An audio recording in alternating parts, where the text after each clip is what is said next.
Hello दोस्तों, क्या हाल है। तारीख आज 6 मार्च 2026, दिन शुक्रवार, हिंदी तिथि तृतीया। और आइए बात करते हैं आज के मुख्य समाचार में देश भर की तमाम बड़ी खबरों पर नजर डालते हैं। देखिए, सबसे पहले तो भारत के लिए बड़ी अच्छी खुशखबरी है। आखिरकार T20 वर्ल्ड कप के फाइनल में पहुंच चुकी है टीम इंडिया। बड़ा ही रोमांचक मुकाबला हुआ और इंग्लैंड को भारतीय टीम ने मात दी और ये चौथी बार भारत T20 वर्ल्ड कप के फाइनल में पहुंचा है। इंग्लैंड को 7 रन से हराया। अकेले सैमसन ने ही 89 रन बनाए। बेथेल का शतक बेकार गया और इस जीत के साथ ही भारत ने T20 विश्व कप में अपना दूसरा सर्वोच्च स्कोर भी हासिल किया वानखेड़े स्टेडियम में। ये स्कोर कार्ड भी आप देख सकते हैं। संजू सैमसन और शिवम दुबे ने छुड़ाए अंग्रेजों के छक्के। तो इस शानदार जीत के लिए टीम इंडिया को ढेर सारी बधाई। और अब 8 मार्च को न्यूजीलैंड से T20 फाइनल होगा। इस फाइनल मैच के लिए भी बेस्ट ऑफ लक भारतीय टीम को हम सभी की तरफ से है। चलिए दोस्तों, आगे बढ़ते हैं अब अपन खबरों में। सबसे पहले आज के कुछ बड़े इवेंट देख लेते हैं। देखिए, प्रधानमंत्री नरेंद्र मोदी आज 6 मार्च को कृषि और ग्रामीण रूपांतरण इस टॉपिक पर वेबिनार को संबोधित करेंगे और पीएम मोदी आज सी मार्ट विषय पर भी वेबिनार आयोजित करेंगे। वहीं गृह मंत्री अमित शाह आज उड़ीसा राज्य का दौरा करेंगे और यहां उड़ीसा में इफ्को का सल्फ्यूरिक एसिड संयंत्र प्लांट भी राष्ट्र को समर्पित करेंगे। इस प्लांट का लोकार्पण करेंगे और इसके साथ ही उड़ीसा में कई नई परियोजनाओं की सौगात भी देंगे गृह मंत्री अमित शाह। और वहीं खबर है दोस्तों, चारधाम यात्रा 2026 के लिए भी आज सुबह 7 बजे से ही ऑनलाइन रजिस्ट्रेशन शुरू होने जा रहे हैं। 19 अप्रैल को खुलेंगे गंगोत्री यमुनोत्री धाम के कपाट। तो जो भी श्रद्धालु इस बार चारधाम यात्रा के लिए घूमने जाना चाहते हैं तो वो आज से अपना रजिस्ट्रेशन कर सकते हैं ऑनलाइन। वैसे उत्तराखंड के चारों धामों के कपाट अगले महीने अप्रैल तक खुल जाएंगे। उसके बाद श्रद्धालु 6 महीने तक दर्शन कर पाएंगे।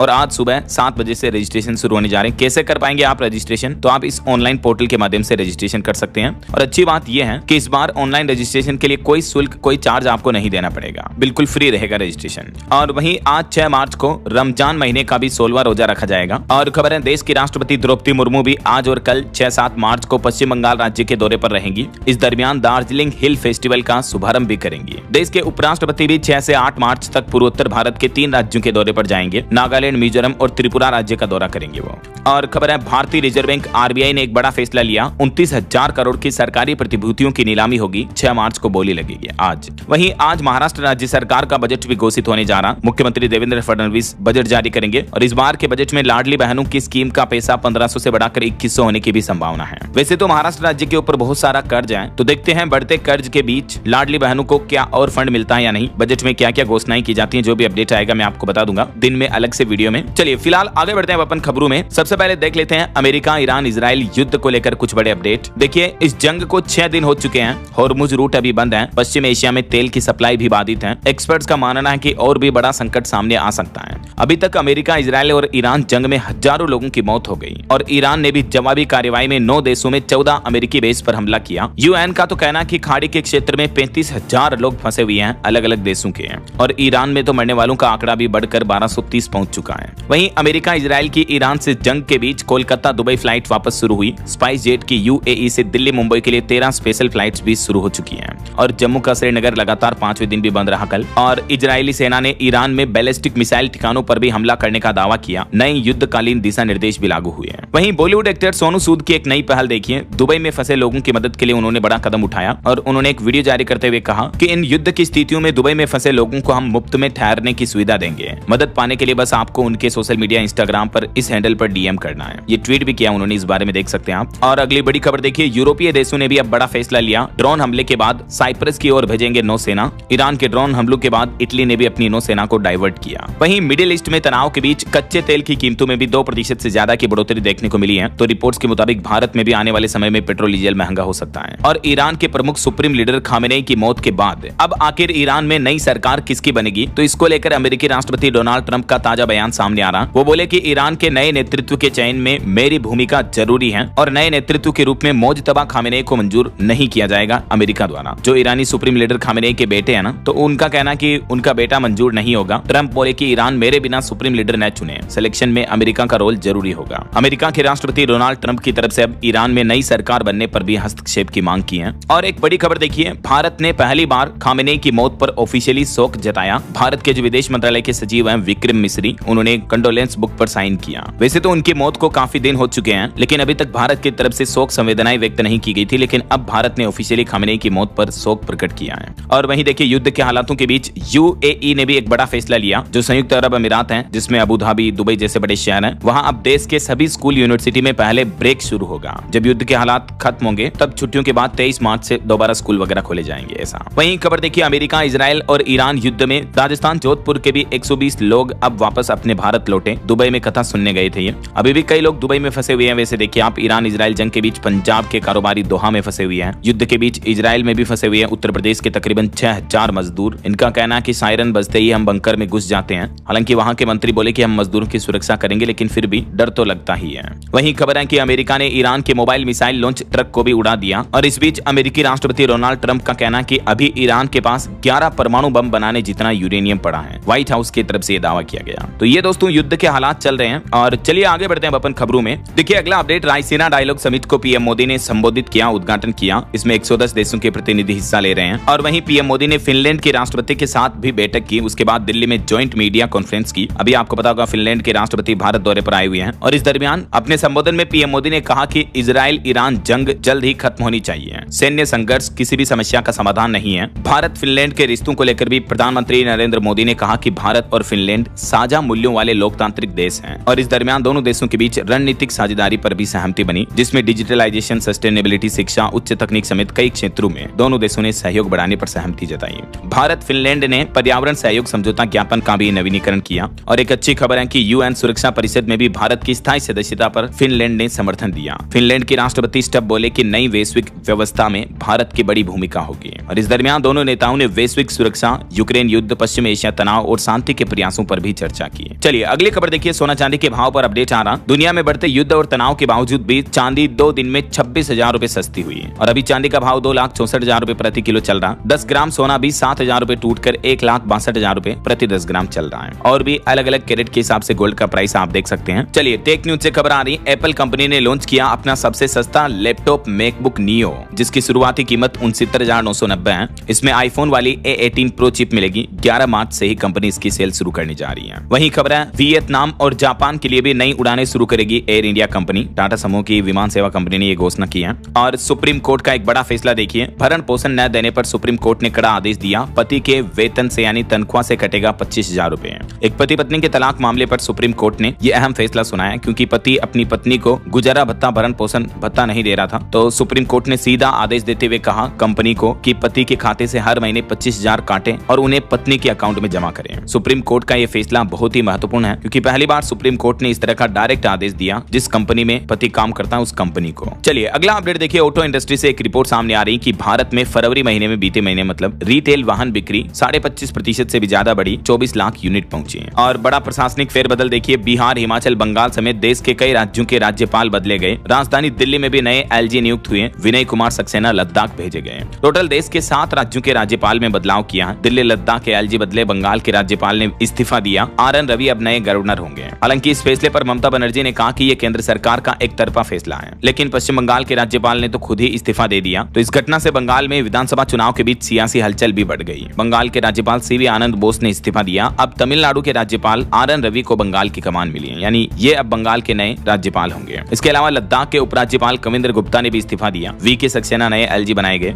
और तरनजीत सिंह संधू बने दिल्ली के नए उपराज्यपाल भी हैं। ये टेबल में आप देख सकते हैं टोटल देश में 7 राज्यपाल और 2 उपराज्यपालों के बदलाव किए गए हैं। चलिए अगली खबर देखिए, राजधानी दिल्ली के जैसे ही मध्य प्रदेश भोपाल में बनेगा सेंट्रल विस्टा, जहां एक ही जगह होंगे सभी सरकारी दफ्तर भी। MP की राजधानी भोपाल में ये नई बिल्डिंग बनेगी। और बड़ी खबर आ रही कि युद्ध के हालातों के बीच भारतीय वायुसेना का सुखोई फाइटर जेट असम राज्य में लापता हो गया। इसके बाद कार्बी आंगलोंग जिले में सर्च ऑपरेशन शुरू किया गया। खबर है कि ये भारतीय वायुसेना का जो विमान है सुखोई 30, ये उड़ान के बाद अचानक रडार से गायब हो गया। और स्थानीय लोगों ने कुछ ने यह भी दावा किया कि कार्बी आंगलोंग जिले में धमाका सुना, यही वजह की इस जिले में अब सर्च ऑपरेशन चलाया जा रहा है। चलिए अगला अपडेट देखिए, राजस्थान राज्य में छोटे बच्चों के लिए RTE एडमिशन आवेदन की तारीख बढ़ चुकी है। अब 10 मार्च तक अप्लाई कर सकेंगे। लेकिन सरकार ने यह भी चेतावनी दी है कि अगर किसी माता पिता ने फर्जी आय प्रमाण पत्र देकर के इस बार RTE में एडमिशन करवाया तो जांच होगी, दुगुनी फीस देनी होगी। क्योंकि इस बार RTE में आपसे वेरिफिकेशन के लिए पेन नंबर भी मांगे जा सकते हैं। ये राजस्थान सरकार ने क्लियरली आदेश दे दिया है नए नियमों के तहत। और अब नए शेड्यूल के मुताबिक 12 मार्च मार्च को ऑनलाइन लॉटरी के माध्यम से आरटी की सीटों का आवंटन किया जाएगा ना। चलिए अगली बड़ी खबर देखिए। मध्य प्रदेश के एक करोड़पति कांस्टेबल का 100 करोड़ का गोल्ड और केस जब्त किया जाएगा। आयकर विभाग यानी इनकम टैक्स डिपार्टमेंट ने इसे बेनामी संपत्ति माना, सौरभ शर्मा को वास्तविक मालिक माना और चेतन गौर को बेनामीदार बताया। हाल ही में आरटीओ के जो पूर्व करोड़पति कांस्टेबल के धन संपत्ति पकड़े थे आयकर विभाग ने, तो अब इसको आयकर विभाग की तरफ से जब्त किया जाएगा ऐसा। चलिए अगली बड़ी खबर देखिए। महाराष्ट्र राज्य में थम गया चक्का जाम का खतरा, क्योंकि परिवहन मंत्री के वादे के बाद अब ट्रांसपोर्टर्स ने अपनी हड़ताल वापस ले ली है, वरना पहले हड़ताल की चेतावनी दी थी। और वहीं एक रिपोर्ट सामने आ रही है कि भाजपा की जो राजनीतिक पार्टी है बीजेपी, उसकी 2024-25 में इनकम 6,769 करोड़ रुपए रही है, जो कि देश की अन्य 6 राष्ट्रीय पार्टियों की आय का 85% है। कांग्रेस की इनकम से तो 7 गुना ज्यादा है। Association for democratic reforms ADR की तरफ से ये चुनावी राजनीतिक पार्टियों की इनकम का डेटा जारी किया गया। ये देख सकते हैं आप किस राजनीतिक पार्टी की कमाई कितनी रही है। और मुस्लिम भाई लोगों के नमाज पढ़ने को लेकर बॉम्बे हाईकोर्ट ने एक बड़ा फैसला सुनाया। हाईकोर्ट ने कहा कि कहीं भी नमाज करना धार्मिक अधिकार नहीं है, सुरक्षा सबसे पहले है। एयरपोर्ट के पास शेड में नमाज की परमिशन देने से इनकार कर दिया बॉम्बे हाईकोर्ट ने। मुंबई के छत्रपति शिवाजी महाराज इंटरनेशनल एयरपोर्ट के पास नमाज पढ़ने की याचिका लगाई गई थी, तो इस पर यह हाईकोर्ट ने बड़ा फैसला सुनाया। और बिहार की पॉलिटिक्स से बड़ी खबर आ रही कि 10वीं बार मुख्यमंत्री बनने से लेकर अब राज्यसभा तक बिहार में नीतीश युग खत्म हो रहा है, क्योंकि आखिरकार बिहार के मुख्यमंत्री जो नीतीश कुमार है, उन्होंने अब राज्यसभा के लिए नामांकन भर दिया है। वो बोले कि अब जो बिहार में नई सरकार बनेगी उसको भी मेरा सहयोग रहेगा। लेकिन नीतीश कुमार ने अब गृह विभाग पर अपना दावा ठोका है। नीतीश के इस फैसले के बाद जेडीयू ऑफिस में तोड़फोड़ भी देखने को मिली। मीडिया रिपोर्ट्स आ रही कि अब मुख्यमंत्री नीतीश कुमार के बेटे उप मुख्यमंत्री बन सकते हैं और बीजेपी का नया सीएम बन सकता है बिहार में। चलिए कुछ और पॉलिटिक्स के न्यूज देखिए दोस्तों। महाराष्ट्र की राजनीति से भी बड़ी खबर आ रही है। राज्यसभा चुनाव को लेकर महाराष्ट्र से शरद पवार समेत 7 प्रत्याशियों का नामांकन भरा गया आखिरी दिन। और तमिलनाडु विधानसभा चुनाव पर भी अपडेट्स हैं। डीएमके और कांग्रेस के बीच सीट शेयरिंग तय हुई। कांग्रेस 28 विधानसभा सीटों पर चुनाव लड़ेगी। डीएमके ने 1 राज्यसभा की सीट भी दी है। हरियाणा में भी राज्यसभा चुनाव पर खबर है। तीसरे प्रत्याशी सतीश नांदल ने भी नामांकन भरा। और बैंकिंग न्यूज से बड़ी खबर आ रही है। पंजाब नेशनल बैंक ने एटीएम से कैश निकालने की राशि को 50% घटा दिया है। 1 अप्रैल 2026 से ही पीएनबी के एटीएम डेबिट कार्ड धारकों के लिए नया नियम लागू होने जा रहा। एटीएम से कैश विड्रॉल डेली कैश निकालने की जो लिमिट है उसको 50% घटा दिया है, यानी आधा कर दिया है। और 2 कैटेगरी में बांट दिया है। जिस एटीएम से पहले आप 1 लाख निकाल सकते थे, उससे अब आप 50,000 ही निकाल पाएंगे। और जिससे पहले 1.5 लाख तक निकाल पाते थे, उससे अब आप 75,000 ही निकाल पाएंगे।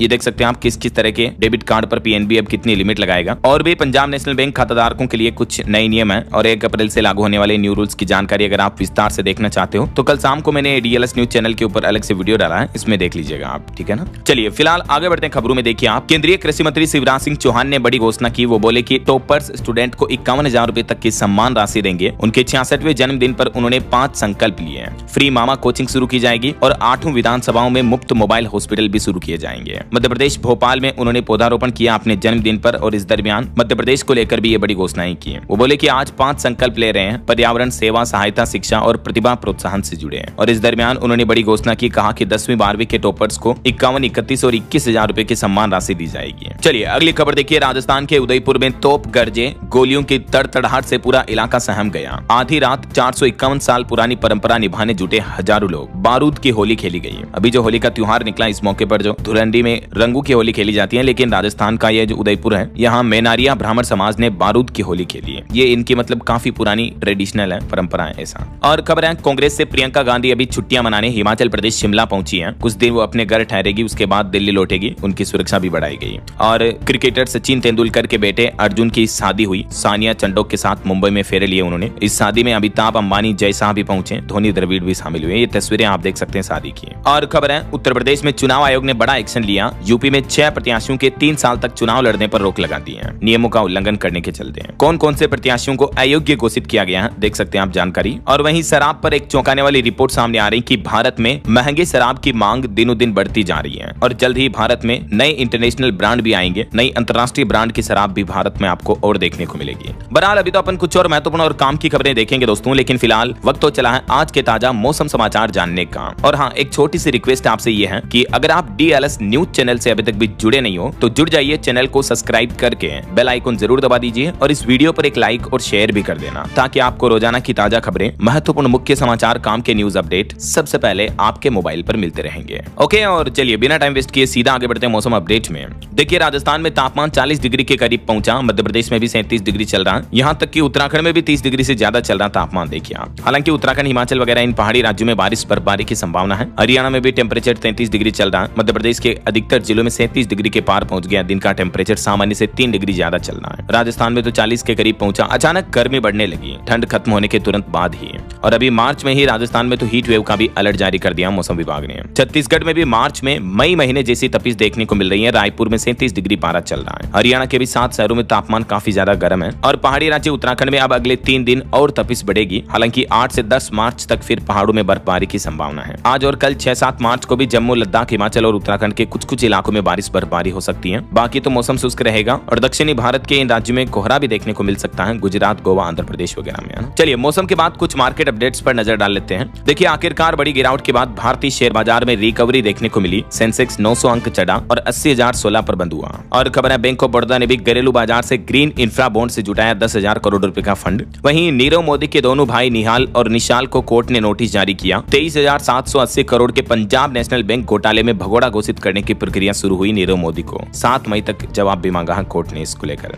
और एक रिपोर्ट सामने आ रही कि चीन ने 35 साल में सबसे कम जीडीपी का लक्ष्य रखा। इस साल 2026 के लिए जीडीपी ग्रोथ रेट चाइना ने 4.5 से 5% तय की है। वहीं क्रिप्टो करेंसी पर बड़ी खबर देखिए। बिटकॉइन में जोरदार उछाल देखने को मिला। जो फरवरी में $60,000 से भी निचले स्तर पर पहुंच गया था, वो अभी रिकवरी करके बिटकॉइन 72,000 के आसपास चल रहा है। तो ये अच्छी बाइंग देखने को मिली क्रिप्टो में। चलिए आगे बढ़ते हैं अपन खबरों में। देखिए कुछ बड़े हादसों और दुर्घटनाओं से जुड़ी खबरें। देखिए कनाडा में पंजाबी यूट्यूबर नैन्सी ग्रेवाल की चाकू मारकर हत्या कर दी गई। उनकी मां का कहना है कि खालिस्तानियों ने चाकू मारा। और यूपी गाजियाबाद में देखिए बड़ी दुर्घटना हो गई। पेंट फैक्ट्री में भीषण आग लगी। फायर ब्रिगेड की 12 गाड़ियों ने कई घंटों की मशक्कत के बाद आग पर काबू पाया। और बिहार के मधुबनी में बड़ा सड़क हादसा हो गया। स्कॉर्पियो और ट्रक की टक्कर में 5 लोगों की मौत हो गई। चलिए कुछ अंतर्राष्ट्रीय न्यूज अपडेट देखिए आप। नेपाल में वोटिंग खत्म हुई। 60% वोटिंग हुई। वर्तमान पीएम कार्की बोली कि अब मेरा रोल पूरा हुआ। ऐसे में इस वोटिंग के बाद गगन थापा और बालेन शाह, केपी शर्मा ओली के बीच महामुकाबला होगा। तो चुनावी नतीजों के बाद ही पता चलेगा कि आखिर नेपाल की नई सरकार किसके हाथों में जाती है।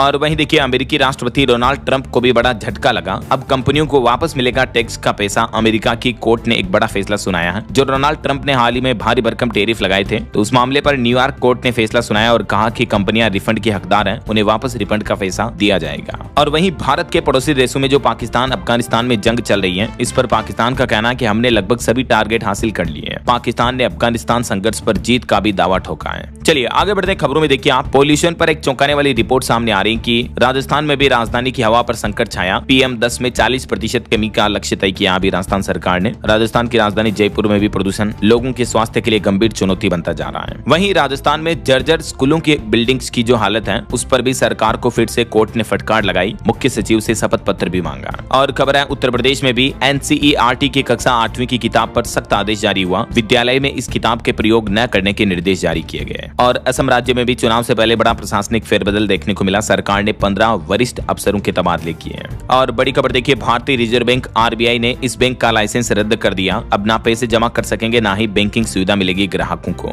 दरअसल रिजर्व बैंक की तरफ से कर्नाटक के मंड्या जिले में स्थित सिमसा सहकारा बैंक नियमितता का लाइसेंस रद्द कर दिया है, बैंकिंग रूल्स का उल्लंघन करने के चलते हैं। और खबर है PM मोदी ने फ्रांस के राष्ट्रपति मैक्रो से भी बातचीत की। पश्चिम एशिया में तनाव पर चर्चा की। वहीं जनगणना 2027 को लेकर सरकार का कहना है कि उपग्रह चित्रों से बनेगा मकान सूचीकरण ब्लॉक। गृह मंत्री अमित शाह ने डिजिटल जनगणना के लिए 4 नए टूल भी लॉन्च किए हैं, जिनकी डिटेल्स आप देख सकते हैं। और देखिए उत्तराखंड में चौबट्टिया में भारत और जापान के बीच संयुक्त सैन्य अभ्यास धर्म गार्डियन के नाम से शुरू हुआ, जो कि 9 मार्च तक चलेगा। और खबर है फिनलैंड के राष्ट्रपति स्टब आज मुंबई दौरे पर आएंगे और यहाँ वो महाराष्ट्र के मुख्यमंत्री देवेंद्र फडणवीस से भी मिलेंगे। वहीं देखिए राजधानी दिल्ली के लद्दाख बुद्ध विहार के लोगों को बड़ी सौगात मिली। फुट ओवर ब्रिज का शिलान्यास भी किया दिल्ली सरकार ने। और खबर है तेलंगाना के हैदराबाद की सड़कों से हटेगी धुआं उड़ाती बसें। 2000 नई इलेक्ट्रिक बसें चलाई जाएगी प्रदूषण मुक्त बनाने के लिए। और देश की राजधानी दिल्ली को भी मिलेगी देश की पहली रिंग मेट्रो ट्रेन। 8 मार्च को प्रधानमंत्री नरेंद्र मोदी दिल्ली मेट्रो के इस नए रूट का उद्घाटन करेंगे। रिंग मेट्रो का दीपाली चौक मजलिस पार्क सेक्शन भी शुरू किया जाएगा इसके साथ ही। और खबर है ISBT मोनेस्ट्री मार्केट को भी दिल्ली सरकार ने बड़ी सौगात दी। यहाँ 3 करोड़ की लागत से फुट ओवर ब्रिज बनाया जाएगा। बड़ी खबर देखिए सड़क पर अब अगर आपने कचरा फेंका तो लग सकता है 1 लाख रुपए तक का जुर्माना। भारत के इस राज्य में नया नियम लागू हो चुका है। पश्चिम बंगाल में ये लोकल जिला प्रशासन की तरफ से नया आदेश जारी किया गया है। और खबर है भारत के शेयर बाजार में खेल का नया मैदान शुरू होने जा रहा है। सेंसेक्स नेक्स्ट 30 के भी होंगे अब call put options, future option होंगे, डेरिवेटिव्स होंगे, सेबी ने मंजूरी दे दी है। और मध्य प्रदेश के इंदौर में जो भागीरथपुरा में प्रदूषित पेयजल कांड देखने को मिला, इस पर जांच आयोग ने अब प्रारंभिक रिपोर्ट पेश की। इस मामले की अगली सुनवाई 6 अप्रैल को होगी, अगले महीने। और ऑटो इंडस्ट्री से खबर है दोस्तों, ब्रिजर के नाम से आएगी रेनो की नई सब 4 मीटर एसयूवी। इसमें 6 एयरबैग्स और कई सेफ्टी फीचर्स भी मिलेंगे। 10 मार्च को ये नई कार लॉन्च होने जा रही है। वहीं मोबाइल फोन लॉन्चिंग पर भी खबर है। नथिंग फोन 4A और इसका प्रो मॉडल दोनों भारत में लॉन्च हो चुके हैं। शुरुआती कीमत 31,999। और खबर है उत्तर प्रदेश में अब तालाबों के पट्टा आवंटन की प्रक्रिया आसान होगी। मत्स्य मंत्री संजय निषाद ने मुख्यमंत्री योगी आदित्यनाथ को इस बारे में पत्र भी लिखा है, देख सकते हैं आप जानकारी। और यूपी काशी में भी जल्द ही शुरू हो जाएगा double lane railway underpass. 5 lakh लोगों को फायदा मिलेगा। काम इसका अंतिम चरण में चल रहा है। और दोस्तों उत्तर प्रदेश में लैंड जिहाद पर यह भास्कर की इन्वेस्टिगेशन रिपोर्ट देखिए आप। शादी करके आदिवासियों की जमीन हड़पने वालों का स्टिंग ऑपरेशन में खुद कबूलनामा देखने को मिला कि मुस्लिमों को बसा रहे हैं वो। कई लोगों ने भास्कर के हिडन कैमरे पर ये बड़े खुलासे किए हैं। और खबर है आंध्र प्रदेश में जन्म दर बढ़ाने के लिए 25,000 रुपए का प्रोत्साहन देगी अब सरकार। गिरती जन्म दर को बढ़ाने के लिए आंध्र प्रदेश के मुख्यमंत्री ने खुद ये घोषणा की है। नई जनसंख्या नीति पर विचार किया जा रहा है और बच्चे के जन्म पर सरकार की तरफ से ये सहायता राशि भी दी जाएगी।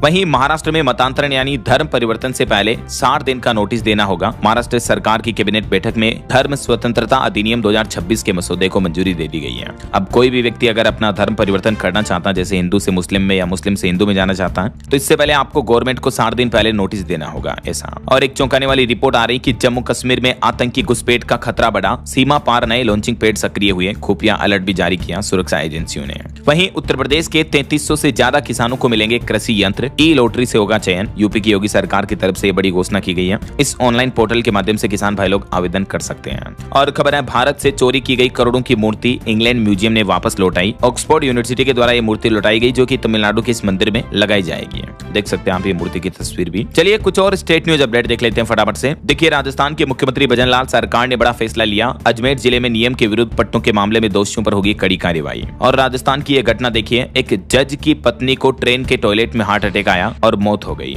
चित्तौड़गढ़ का यह मामला है। और प्रेम संबंधों पर छत्तीसगढ़ हाईकोर्ट का यह बड़ा फैसला देखिए कि प्रेम संबंधों का टूटना इस तरह की घटना के लिए उकसाना नहीं माना जा सकता है। एक लड़का लड़की के मामले पर छत्तीसगढ़ हाईकोर्ट ने यह महत्वपूर्ण फैसला सुनाया है। वहीं खबर है झारखंड में बदलेगा मौसम का मिजाज। 6 मार्च की दोपहर बदलेगा मौसम। 7 से 9 मार्च तक गरज चमक के साथ कई जिलों में हल्की बारिश की भी चेतावनी है। और केंद्रीय मंत्री जेपी नड्डा आज हरियाणा के सिरसा का दौरा करेंगे। और हिमाचल प्रदेश में अब मेयर का कार्यकाल बढ़कर 5 साल कर दिया है। राज्यपाल ने नए संशोधन विधेयक को मंजूरी दी। हाईकोर्ट में सुनवाई होगी। 19 तारीख को दोबारा सुना जाएगा इस मामले को। अभी तक हिमाचल प्रदेश में मेयर का कार्यकाल 2.5 साल का ही था, लेकिन इसको बढ़ाकर 5 साल कर दिया गया है ऐसा। और हिमाचल के मुख्यमंत्री भी आज मंडी के दौरे पर रहेंगे। इस दरमियान नेट चौक में रोबोटिक सर्जरी की शुरुआत भी करेंगे। और उत्तराखंड सरकार ने नया आदेश जारी किया। 9 मार्च से हर जिले में महिला जन सुनवाई होगी, जिसमें घरेलू हिंसा, दहेज इन मामलों पर तत्काल कार्रवाई की जाएगी। सभी जिलों के डीएम पुलिस अधिकारी भी मौजूद रहेंगे। उत्तराखंड राज्य महिला आयोग ने प्रदेश भर में महिला आयोग आपके द्वार नाम से नया अभियान शुरू करने की घोषणा की है। 9 मार्च से 13 मार्च तक चलेगा यह अभियान। और गृह मंत्री अमित शाह भी कल 7 मार्च को उत्तराखंड के हरिद्वार का दौरा करेंगे। वहीं उत्तराखंड की जीडीपी 4 साल में 1.5 गुना तक बढ़ी है। आर्थिक सर्वेक्षण की रिपोर्ट जारी हुई, इसमें डेटा सामने आ रहे हैं। चलिए दोस्तों अब अपन कुछ एजुकेशनल अपडेट्स देख लेते हैं फटाफट से। देखिए मिडिल ईस्ट के 7 देशों में जो तनाव चला, इस वजह से सीबीएसई ने बड़ा फैसला लिया। 10वीं की परीक्षाएं रद्द कर दी और 12वीं की परीक्षाओं को स्थगित किया गया।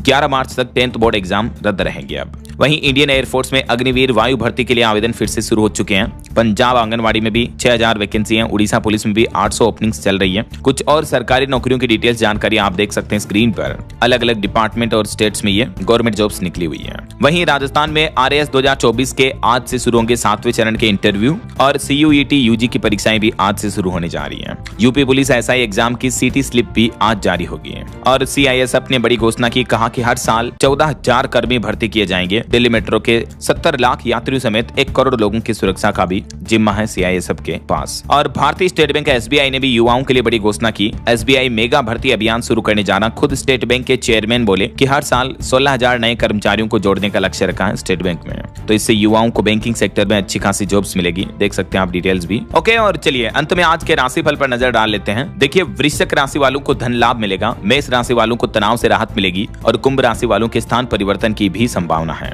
और भी कुछ अलग अलग राशियों का राशिफल आप देख सकते हैं स्क्रीन पर। और हाँ दोस्तों, आप मुझे कमेंट करके बताइए कि हाल ही में कुछ महीनों पहले जो भारत का पाकिस्तान के साथ युद्ध हुआ था जम्मू पहलगाम की घटना के बाद, उस दरमियान भारत ने पाकिस्तान के खिलाफ किस नाम से ऑपरेशन चलाया था? उस ऑपरेशन का नाम कमेंट में बताइए। सही जवाब देने वाले लोगों को रैंडमली सेलेक्ट होने पर DLS न्यूज टीम की तरफ से शानदार सरप्राइज गिफ्ट जीतने का मौका मिलेगा। और इसी के साथ ही अगर आपको वीडियो अच्छा लगा तो इसे लाइक करना, शेयर भी करना, DLS न्यूज चैनल को सब्सक्राइब करके बेल आइकन जरूर दबा देना रोजाना ऐसी इंफॉर्मेटिव जानकारियां, महत्वपूर्ण समाचार देखते रहने के लिए। ओके, ख्याल रखिएगा अपने आप का, अपने परिवार का। मिलेंगे अगले नेक्स्ट अपडेट में, तब तक के लिए जय हिंद, जय भारत, वंदे मातरम।